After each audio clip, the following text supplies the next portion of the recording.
Yesus pernah membungkuk dan menulis sesuatu di tanah. Apa yang dia tulis? Dalam Yohanes 8 ada kisah yang sangat menarik. Seorang perempuan dibawa kepada Yesus karena dituduh melakukan dosa.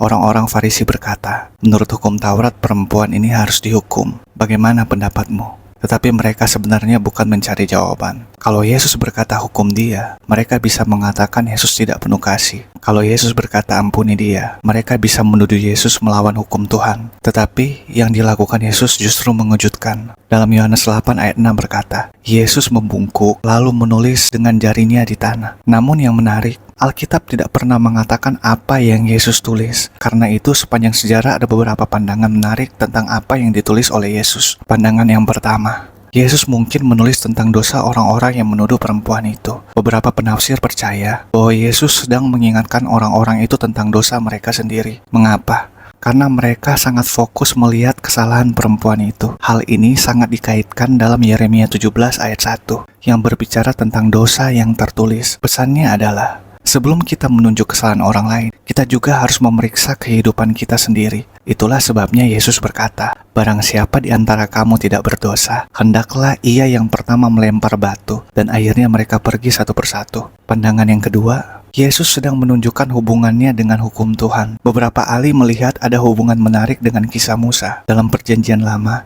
ketika Tuhan memberikan hukum kepada Musa, dikatakan dalam Keluaran 31 ayat 18, lo batu itu ditulis oleh jari Allah. Kata yang menarik adalah jari Allah. Lalu kita kembali lagi dalam Yohanes 8. Yesus juga digambarkan menulis dengan jarinya di tanah. Karena kesamaan ini, beberapa teolog melihatnya sebagai simbol bahwa Yesus menunjukkan sesuatu tentang otoritasnya terhadap hukum Tuhan. Bukan berarti Yesus menolak hukum Taurat.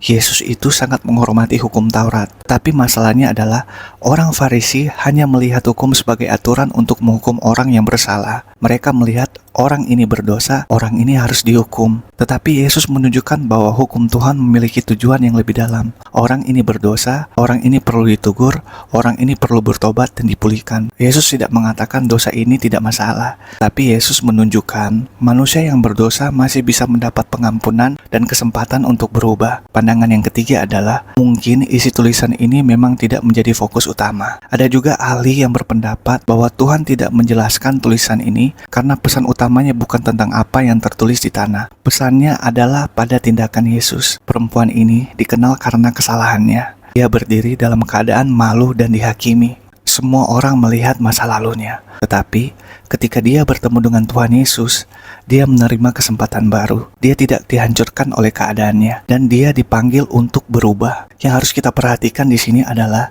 di dalam Yohanes 8 ayat 11, perhatikan perkataan Yesus. Yesus tidak berkata, kamu tidak melakukan kesalahan. Yesus juga tidak berkata, dosamu itu tidak penting. Tapi Yesus menunjuk dua hal, pengampunan dan perubahan. Pandangan yang keempat, Yesus mungkin menulis sesuatu yang berhubungan dengan sikap hati manusia. Beberapa tradisi kuno mengatakan bahwa Yesus mungkin menulis nama dosa atau sikap buruk para orang-orang yang menuduh perempuan tersebut, seperti kesombongan dan kemunafikan. Tapi yang perlu dipahami, ini bukan sesuatu yang secara langsung ditulis dalam Alkitab. Ini adalah sebuah refleksi dari beberapa tradisi. Mengapa ada yang berpikir Yesus menulis tentang dosa mereka? Karena situasinya sangat menarik. Orang-orang Farisi datang membawa seorang perempuan yang berdosa. Dan mereka berkata, perempuan ini tertangkap sedang berbuat dosa.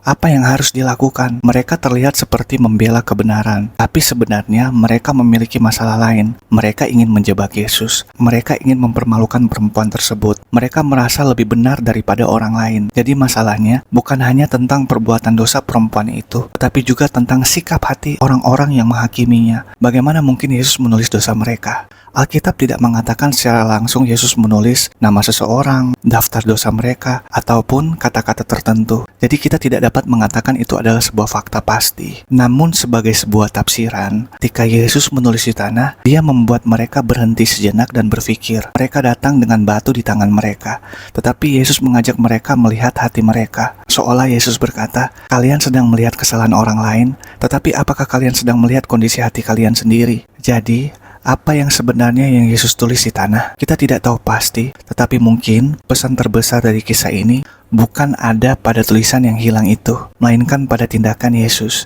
Yesus menunjukkan bahwa Tuhan bukan mencari kesempatan untuk mempermalukan manusia, tetapi ingin manusia sadar, bertobat, dan mendapat hidup yang baru. Karena sebelum kita menunjuk kesalahan orang lain, mungkin Tuhan sedang mengajak kita melihat hati sendiri. Jadi, menurut kamu, dari 4 pandangan ini, mana yang paling menarik?